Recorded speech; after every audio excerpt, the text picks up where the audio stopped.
The smile may be beautiful, but it's not enough to hide the reality of the place. Life is tough here. Under these tropical trees, tens of thousands of people live in desperate conditions. Hamida Begum's house was less than 2 kilometers away, but she can't go back.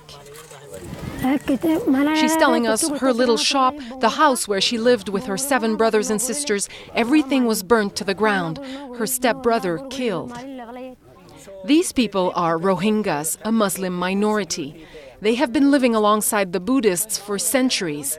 After the British left Burma in 1948, the government refused to grant the Rohingyas citizenship.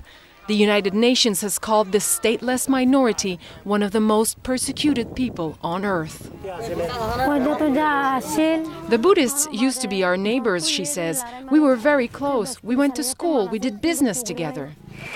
The latest wave of violence started a year ago, sparked by the alleged rape of a Buddhist woman by Rohingya men. Among the nearly 200 people who were killed and the more than 100,000 forced out of their homes, most were Muslims. Since then, a policy of strict separation has been implemented. The Rohingyas live in camps and they cannot leave freely. There's no barbed wire, but all the roads are manned by checkpoints, making this essentially an open-air prison. Next to a burnt-down Muslim village, Utun Sen sits at the entrance of a camp where Buddhists now live. Here too, poverty is part of life, but people have freedom of movement. They can look for jobs in town.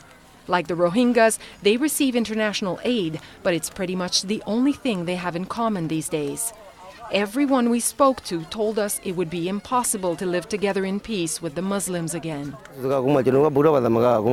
Buddhism teaches sympathy, love. In the mosques, it's completely different.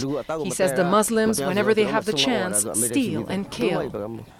But Buddhist monasteries are also hotbeds of Burmese nationalism. Well, I don't know why we cannot live with these people. This monk believes the Rohingyas should move to Muslim countries. And even though 9 out of 10 people in the country are Buddhists, he tells us he's worried. Yeah, the women give birth every year. Their women give birth to babies every year, he says, adding that if the Muslim population keeps growing, he will have to go somewhere else. Local authorities have said they want to implement a policy banning Rohingya families from having more than 2 children. Many have condemned the measure as highly discriminatory.